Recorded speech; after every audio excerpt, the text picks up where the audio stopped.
We were talking about unit number 12 of first year. इसके अंदर हम लोग ट्रायंगल्स को सॉल्व करना सीख रहे थे and in last 3 lectures till 12.3 हम लोगों ने राइट ट्रायंगल्स को सॉल्व करना सीखा। अब सवाल आता है कि अगर हमें राइट ट्रायंगल्स के अलावा कोई ट्रायंगल्स गिवन हो then how will we solve them. तो राइट ट्रायंगल्स के अलावा जो ट्रायंगल्स होते हैं उन्हें हम लोग नाम देते हैं जी ओब्लिक ट्रायंगल्स का। Those triangles which do not have an angle of 90 degree, जिनमें 90 डिग्री का कोई भी एंगल ना हो, they are called as oblique triangles. यहाँ पे एग्जांपल के तौर पे मैंने आपके पास डिफरेंट शेप्स में कुछ ड्रा की हैं। उम्मीद है आपको इससे ओब्लिक ट्रायंगल का आइडिया हो जाएगा। अब बात आती है अगर ओब्लिक ट्रायंगल्स हैं then how will we solve them. Right triangles के केस में तो हमारे पास ट्रिग्नोमेट्रिक रेशियोज मौजूद थी। हमने साइन कोस टेंजेंट के लिए परपेंडिकुलर बेस हाइपोटेन्यूज को इस्तेमाल करते हुए इन्हें सॉल्व कर लिया। देन व्हाट अबाउट ओब्लिक, इनमें तो ऐसी कोई चीज़ गिवन नहीं है। So for the solution of oblique triangles हम लोग कुछ फॉर्मूलाज ड्राइव करते हैं which are basically the relations between the sides and angles of a triangle and one of them is law of cosine. आज जिसके lecture में हम जिसको करेंगे लॉ ऑफ कोसाइन है क्या, कहता है जी for any triangle ABC with usual notations. Usual notations का क्या मतलब है जी, ट्रायंगल को नेम करने का तरीकाकार। एंड व्हाट वाज दैट, मैं इन्हीं ओब्लिक ट्रायंगल के ऊपर कुछ ट्राई करता हूँ। अगर मेरे पास ये ट्रायंगल मैं कंसीडर करूँ, आई हैव 3 पॉइंट्स, जो मेरे 3 कोने हैं, इनको मैं नाम देता हूँ से दिस इज पॉइंट ए, ये है पॉइंट बी और ये है पॉइंट सी। हम लोगों ने कहा था पॉइंट ए के ऑपोजिट साइड की लेंथ होती है ए, बी पॉइंट की ऑपोजिट साइड की लेंथ होती है बी स्मॉल, और सी पॉइंट की ऑपोजिट साइड की लेंथ क्या होती है जी small C. Other than that we said point A पे बनने वाला एंगल होता है अल्फा, पॉइंट बी पे बनने वाला एंगल को हम नाम देते हैं बीटा का, जबकि पॉइंट सी पे बनने वाला angle is named as gamma. अब इन साइड्स और एंगल्स के दरमियान रिलेशंस को हम लोग इस्तेमाल करेंगे अपनी ट्रायंगल्स को सोल्व करने के लिए in case of oblique ones. Move करते हैं जी वापस लॉ ऑफ कोसाइन पे। क्या है जी यूजुअल नोटेशंस अगर हम लोग करें तो क्या फॉर्मूलाज है। ए का स्क्वायर इक्वल होगा B square plus C square minus 2bc cos alpha. क्या खास बात है जी इस फॉर्मूला में, इसमें मुझे नज़र आ रहा है कि अगर मैं ए का स्क्वायर है ना लेफ्ट साइड पे, तो राइट पे रिमेनिंग 2 साइड्स के स्क्वायर्स का सम है, और -2 टाइम्स उन्हीं 2 साइड का product with cos of angle between them. BC के दरमियान बनने वाले एंगल का कोस वो अल्फा है, ये साइड B है, ये साइड C, और यूजुअल नोटेशंस में BC के दरमियान कौन सा एंगल बनता है जी अल्फा बनता है। वही चीज़ यहाँ पे इस्तेमाल की। अब दूसरे तरीके से भी ध्यान में रख सकते हैं कि जो साइड है उसका कोरस्पॉन्डिंग एंगल होगा। इसी तरह अगर B का स्क्वायर है तो बाकी 2 साइड्स कौन सी जी A और C, उनके स्क्वायर्स का सम -2 के साथ उन्हीं का प्रोडक्ट, और AC के दरमियान बनने वाला एंगल साइड A और साइड C के दरमियान कौन सा एंगल बन रहा है जी बीटा। इसी तरह C का स्क्वायर इक्वल होगा बाकी 2 साइड्स के स्क्वायर्स का सम -2 के साथ उन्हीं का प्रोडक्ट, और C का corresponding angle which we named gamma. ठीक हो गया। अब इन फॉर्मूलाज को हमने अपने क्वेश्चंस में इस्तेमाल करना है for the solution of oblique triangles, but before that आज के लेक्चर में हम लोग इनको करेंगे प्रूफ। चलते हैं जी लॉ ऑफ कोसाइन के प्रूफ की तरफ। मुझे ये फॉर्मूला 3 डिफरेंट वैल्यूज़ के लिए गिवन है, ए बी और सी के लिए। तीनों का तरीक़ेकार सेम है, प्रोसीजर सेम है विद द माइनर चेंजेस। तो मैं इसको प्रूफ करने जा रहा हूँ जी यहाँ पे बी स्क्वायर के लिए, द सेकंड वन। बुक में आपको ए स्क्वायर के लिए मिल जाएगा, सी स्क्वायर के लिए आप खुद से ट्राई कर लीजिएगा, इससे कोई फ़र्क नहीं पड़ता। हम लोग कोई एक कर लें, the rest of 2 will be similar. ठीक हो गया। बी स्क्वायर के लिए मैं प्रूव करने जा रहा हूँ। क्या तरीक़ेकार, यहाँ पे मैंने अपने एक्स एक्सिस और वाई एक्सिस ड्रा कर लिए हैं। How will I prove it, मैं कंसीडर कर लेता हूँ जी क्या साइड BC को, किसकी जी ऑफ ट्राइंगल ABC अलोंग कहाँ जी पॉजिटिव एक्स एक्सिस के। और कैसे कर रहा हूँ जी कि पॉइंट B ओरिजिन के ऊपर हो। ठीक होगी बात, मतलब ये मेरे पास पॉजिटिव एक्स वाई एक्सिस मौजूद है। मैं इसके ऊपर पॉजिटिव एक्स डायरेक्शन में अपनी BC साइड को सपोज कर रहा हूँ सच दैट ओरिजिन के ऊपर है point B, then the other point will be C। ठीक हो गया। अब ट्रायंगल कंप्लीट करने के लिए मुझे तीसरा पॉइंट A चाहिए which can be taken anywhere on the plane. ये मेरी चॉइस है, मैं उसे क्या सपोज करूँ। मैं फ़र्ज़ कर लेता हूँ जी कि वो point A lies somewhere here. अगर वो पॉइंट ए यहाँ पे लाई कर रहा है तो इसको बी और सी के साथ ज्वाइन करते हैं ताकि ट्रायंगल कंप्लीट हो। ये हमने पॉइंट ए को बी और सी के साथ ज्वाइन कर लिया। अब यूजुअल नोटेशंस में अगर मैं इसकी नेमिंग करूं तो वो नेमिंग किस तरीके से होगी, ए के ऑपोजिट ये बी सी साइड की लेंथ मेरे पास क्या बनेगी जी, ए बनेगी। इस ए बी साइड चूंकि ये सी के अगेंस्ट आ रही है, इसकी लेंथ मेरे पास क्या बनेगी जी, स्मॉल सी बनेगी। और ये ए सी साइड बी पॉइंट के अगेंस्ट आ रही है, its length would be small. और बी के ऊपर बनने वाला एंगल मेरे पास ये क्या होगा जी, बीटा। और बी को ओरिजिन पे लिया with the side B C on positive X axis.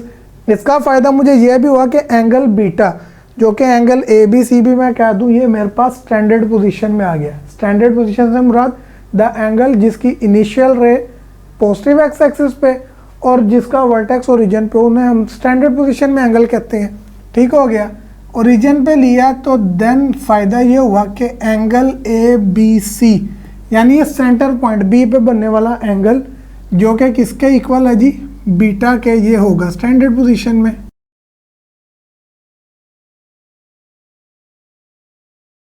अब ये एंगल आ गया मेरे पास बीटा किसमें जी, स्टैंडर्ड पोजीशन में। ट्रायंगल मेरे पास कंप्लीट हो गया। अब यहाँ से जो जो इन्फॉर्मेशन मुझे मिलती है वो क्या, पहली चीज़ पॉइंट बी के कोऑर्डिनेट्स क्या होंगे। वो पॉइंट बी कहाँ पे लाई कर रहा है, ओरिजिन पे। ओरिजिन पे होने की वजह से बी का एक्स और वाई कोऑर्डिनेट क्या होगा, 0 0 होगा। पॉइंट सी के कोऑर्डिनेट्स की बात करते हैं। सी पॉइंट लाई कहाँ पे कर रहा है, पॉजिटिव एक्स एक्सिस पे। तो पॉजिटिव एक्स एक्सिस पे होने की वजह से वाई कोऑर्डिनेट तो होगा 0, एक्स कोऑर्डिनेट क्या होगा, ये ए। बी से लेके सी तक की लेंथ ए है, यानी एक्स एक्सिस के ऊपर इसका एक्स कोऑर्डिनेट ए है, ये ए यूनिट्स कवर कर रहा है। सी का कोऑर्डिनेट भी मिल गया, बी का कोऑर्डिनेट भी लिख ली। इस बात को भी लिख लेते हैं जी कि नाउ जो कोऑर्डिनेट्स ऑफ बी आए हैं वो आए हैं जी 0 0। इसी तरह जो कोऑर्डिनेट्स ऑफ पॉइंट सी आए हैं वो आपके पास आए हैं a 0। What about the coordinates of A, point A के कोऑर्डिनेट्स क्या होंगे, ये तो हमें गिवन नहीं है। We need to find, and how will we find it. हम लोगों ने जब ट्रिग्नोमेट्रिक रेशियोज को डिफाइन किया था, at that time we said कि अगर मैं अपने एंगल की टर्मिनल आर्म के ऊपर कोई भी पॉइंट कंसीडर कर लूँ, यहाँ पे मेरा एंगल बीटा है, मैं एंगल ए बी सी के लिए बात करूँ, for which the angle is beta. Terminal arm मेरे पास बन रही है जी ये ए बी, जिसकी लेंथ मेरे पास क्या है, सी। हम लोगों ने डिफाइन किया था, सिंस वी डिफाइंड क्या जी, कि एक्स कोऑर्डिनेट की आर से रेशो हमारे पास होती है कोस थीटा के इक्वल, जबकि वाई कोऑर्डिनेट की आर से रेशो किसके इक्वल होती है जी, साइन थीटा के। आर क्या था, आर हमारे पास टर्मिनल आर्म की लेंथ थी विच वाज ऑलवेज पॉजिटिव, और एक्स और वाई कोऑर्डिनेट होते थे हमारे टर्मिनल आर्म के ऊपर कंसीडर किए हुए पॉइंट के। यहाँ पे हम बात कर रहे हैं किसके लिए जी, पॉइंट ए के लिए। तो क्या चेंजेस आएंगी फॉर पॉइंट ए, हमारे पास जो चेंजेस होंगी वो ये, फॉर पॉइंट ए क्या चीज़ होगी जी, आपके पास आर की जगह मुझे क्या गिवन है, सी। तो ये चेंजेस कुछ ऐसी होंगी, एक्स की सी से रेशो इक्वल होगी कोस थीटा से, यानी कि एक्स कोऑर्डिनेट पॉइंट ए का क्या निकल आएगा, सी कोस थीटा। ठीक होगी बात। सिमिलरली साइन थीटा में जब देखें तो y कोऑर्डिनेट की r से रेशो, r की जगह पे we are using c here, तो y की c से रेशो मुझे देगी जी sine theta for point a। लेकिन एक और बात, यहाँ पे एंगल थीटा यूज कर रहे हैं हम लोग, नहीं, we are using the angles beta. तो इसका मतलब पॉइंट a के लिए ये एंगल थीटा नहीं बल्कि बीटा है, इधर कोस थीटा नहीं बल्कि क्या आएगा, बीटा। सिमिलरली साइन में भी एंगल आप बीटा ही यूज करेंगे, इसका मतलब y कोऑर्डिनेट आ गया c साइन बीटा। तो मैंने कोऑर्डिनेट्स ऑफ पॉइंट ए भी फाइंड कर लिए, और वो क्या है जी, आपके पास x कोऑर्डिनेट आया c cos beta, y coordinate आया है c साइन बीटा। दोनों कोऑर्डिनेट्स निकल आए। अब मेरे पास a b c तीनों पॉइंट्स के कोऑर्डिनेट्स मौजूद हैं। अब हम इस्तेमाल करेंगे जी डिस्टेंस फॉर्मूला इनके लिए, and what was the distance formula, उसको लिख लेते हैं जी using distance formula. Distance formula है क्या, that was D distance between two points, वो इक्वल होता है x2 माइनस x1 का square plus y2 minus y1 के होल स्क्वायर का स्क्वायर रूट। इसका मैं करने लगा हूँ जी इस्तेमाल, सारे पॉइंट्स के लिए करते हैं। अगर मैं इस्तेमाल करूँ a का b से डिस्टेंस, तो b के कोऑर्डिनेट 0 0 हैं, a के coordinate c cos beta c sine beta है, तो ए बी डिस्टेंस जो मेरे पास निकलेगा that will be equals to what, c। वो कैसे जी, ए बी डिस्टेंस है, c कोस बीटा में से 0 निकालें, c cos beta, c sine beta में से 0 निकालें, c साइन बीटा। जब आप उनके स्क्वायर्स लेके ऐड करेंगे तो आपके पास क्या बच जाएगा जी, c। इसी तरह से जब मैं b का c से डिस्टेंस निकालता हूँ तो x coordinate minus x, a minus 0 a, 0 minus 0 0, यानी कि BC डिस्टेंस भी मेरे पास किसके इक्वल आ जाएगा, it will be equals to a। क्यों, क्योंकि b के कोऑर्डिनेट 0 0 है, तो यह डिस्टेंस कैलकुलेट करना इजी है, from this formula you can do that. बात आ जाती है जी फाइनली AC के लिए। इसके कोऑर्डिनेट 0 0 नहीं है, a के कोऑर्डिनेट भी दे कंटेन सम वैल्यूज, इसको हम कैलकुलेट कर लेते हैं। यानी I am going to calculate the distance AC। कैसे निकलेगा जी, x2 minus x1 plus y2 minus y1, कर लें जी माइनस, c बाद में आ रहा है तो वो x2 होगा, यानी कि x2 माइनस x1 क्या है जी, c कोस बीटा इसका square plus y2 minus y1, y2 0 है, माइनस y1 क्या है जी, c साइन बीटा इसका होल स्क्वायर एंड आ जाएगा जी अंडर रूट। इसको करना है जी सिंप्लीफाई। जो AC डिस्टेंस है from the usual notation it is clear, किसके इक्वल है जी, B के इक्वल है। इसी तरह बजाय इनको डिस्टेंस फॉर्मूला से कैलकुलेट करने के आप यूजुअल नोटेशन से भी चेक कर लें कि AB आपके पास किसके इक्वल था, C के, BC किसके इक्वल था, A के। बट आप डिस्टेंस फॉर्मूला से भी निकालेंगे तब भी ये यही आने हैं, ठीक हो गया। B इक्वल, इसको करें जी सिंप्लीफाई, A माइनस ये सारा एक्सप्रेशन B कंसीडर करते हुए A माइनस B के होल स्क्वायर का फॉर्मूला डायरेक्ट ओपन कर रहा हूँ, वो होता है जी A का स्क्वायर प्लस B का स्क्वायर, तो C का स्क्वायर भी आएगा, कोस बीटा का भी आएगा, माइनस 2AB यानी 2AC कोस बीटा आ जाएगा आपके पास, plus 0 minus C sine beta, minus का C sine beta, power even है तो माइनस साइन तो ख़त्म, तो C का स्क्वायर C स्क्वायर बन जाएगा, जबकि साइन बीटा का स्क्वायर आपके पास साइन स्क्वायर बीटा, और इस सारे का अंडर रूट आएगा एज इट इज़। अब फर्दर सिंप्लीफाई करें, B इक्वल A का स्क्वायर आ गया वैसे ही, ये C square cos square beta और C square sine square beta, इनमें C स्क्वायर कॉमन आ रहा है, कॉमन निकाल लें, प्लस C स्क्वायर निकाला कॉमन, इधर से बच गया कोस square beta plus second term से बच गया साइन स्क्वायर बीटा, और माइनस का 2AC कोस बीटा आपके पास रहेगा वैसे ही, और अंडर रूट भी आएगा एज इट इज़। अब नेक्स्ट क्या होगा जी, B इक्वल आ जाएगा A का स्क्वायर प्लस C का square, cos square plus sine square is equals to 1, the fundamental identity, C square 1 था, C स्क्वायर आ जाएगा, माइनस का 2AC cos beta will come as it is, under root भी आएगा वैसे।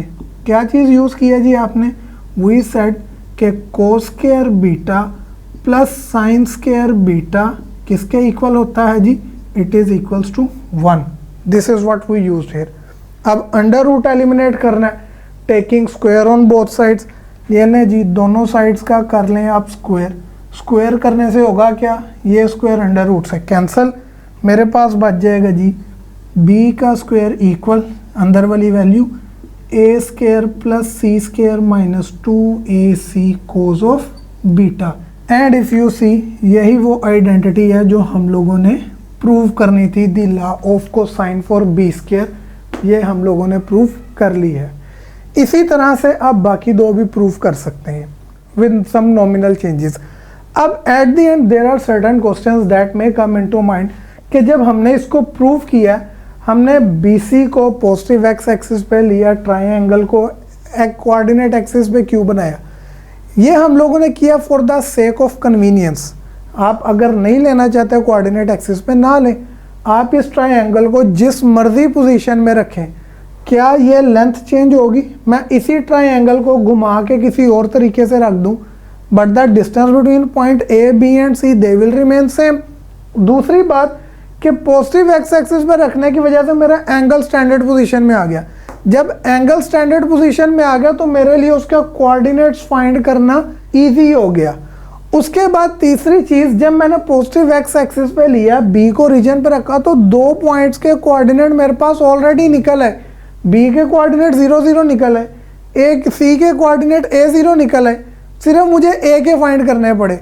अगर मैं पॉजिटिव एक्स एक्सिस पे ना रखा तो मुझे बी और सी के कोऑर्डिनेट्स भी फाइंड करने पड़ते, जिससे मेरा प्रूफ थोड़ा मज़ीद मुश्किल और लेंथी हो जाता।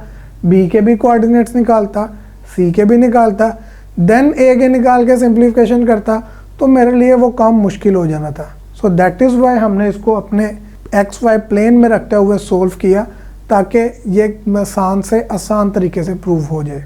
लॉ ऑफ कोसाइन को प्रूव करने के बाद there are certain things that one must note. पहली चीज़ हम लोगों ने लिखा था for any triangle A B C, usual notations के साथ ये चीज़ होल्ड करती है। तो अब आपके जहन में सवाल आ सकता है, आपने एनी ट्राइंगल लिखा तो क्या ये ओब्लिक ट्राइंगल के अलावा राइट ट्राइंगल के लिए भी होल्ड करेगा फॉर्मूला? जी हाँ, ये होल्ड करेगा। वो कैसे जी? कि अगर आप लोग राइट ट्राइंगल के लिए बात कर लेते हैं, लिख लेते हैं जी उसको भी, for a right angle triangle. Right angle triangle के लिए मेरे लॉ ऑफ कोसाइन में किस तरीके की चेंजेस होंगी, मैं बात करता हूँ जी। कि अगर मेरे पास अल्फा एंगल 90 डिग्री बन जाएगा, राइट एंगल ट्राइंगल वही होते हैं जिसमें at least an angle is equal to 90 degree, कोई भी 90 हो। अगर अल्फा 90 डिग्री हो जाता है तो क्या होगा जी? फर्स्ट फॉर्मूला को देख लेते हैं। मेरे पास आ जाएगा A square equal B square plus C square minus 2bc। Cos alpha कितना हो गया जी? 90 डिग्री। और कोस 90 का आंसर क्या होता है? 0 होता है। तो B square plus C square minus 2bc cos 90 is equals to 0। तो ये आपके पास आ गया A square equals to B square plus C square. क्या ये हमारे पास पाइथागोरस थ्योरम की फॉर्म नहीं बन गई? जी हाँ, जिसमें ए मेरे पास हाइपोटेन्यूस होगा, बी और सी बिलतरतीब बाकी 2 साइड्स परपेंडिकुलर और बेस होंगी। इसी तरीके से अगर अल्फा नहीं बीटा आपके पास 90 डिग्री हो जाता है तो इन दैट केस क्या होगा? इन दैट केस आपके पास ये कोस बीटा की वजह से -2ac cos beta equal to 0 और बी स्क्वायर इक्वल आ जाएगा A square plus C square के। यानी कि अगर आपके पास बीटा इक्वल आ जाता है 90 डिग्री तो देन पाइथागोरस थ्योरम क्या होगा जी? तब बी बनेगा hypotenuse and the other 2 sides will be perpendicular and base respectively. इसी तरह अगर आप लोगों के पास गैमा एंगल 90 डिग्री हो जाता है then hypotenuse would be who? C, और सी का स्क्वायर इक्वल आ जाएगा A square plus B square के। ठीक हो गया। सो हमने देखा कि आप लोग राइट एंगल ट्राइंगल्स के ऊपर भी लॉ ऑफ कोसाइन अगर अप्लाई करें तो वो हमारे पास किसकी शेप इख्तियार कर जाता है जी? पाइथागोरस थ्योरम की, विच इज़ हाइपोटेन्यूस का square equal perpendicular square plus base का स्क्वायर। इसके अलावा एक और चीज़ भी हमने देखनी है, वो ये कि इसी लॉ ऑफ कोसाइन को हम लोग एक और शक्ल में भी लिख सकते हैं। क्या जी? एंगल एक तरफ and the all 3 sides on the other side. क्या होगा जी? अगर मुझे गिवन है ए का square equal B square plus C square minus 2bc cos of alpha के, तो मैं इसमें थोड़ी सी चेंजिंग करता हूँ। क्या चेंजिंग जी? ये जो माइनस का 2bc कोस अल्फा इक्वल की लेफ्ट पे आके क्या हो जाएगा? ए स्क्वायर में ऐड हो जाएगा, यानी plus 2bc cos alpha equal आ जाएगा B square plus C square.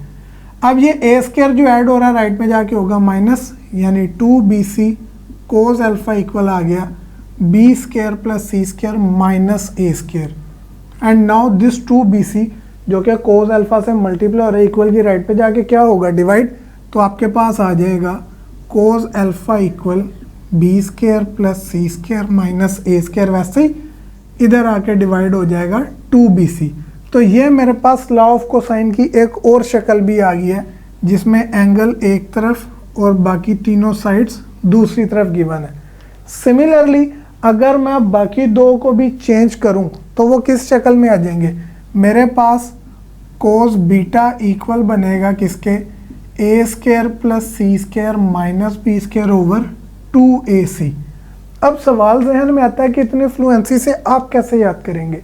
Simple सा तरीकेकार है, अगर आप एंगल बीटा के लिए कर रहे हैं फॉर्मूला, देन उसकी कोरस्पॉन्डिंग साइड होगी माइनस, बाकी दो का सम और उन्हीं दो का 2 के साथ प्रोडक्ट डिनोमिनेटर में आएगा।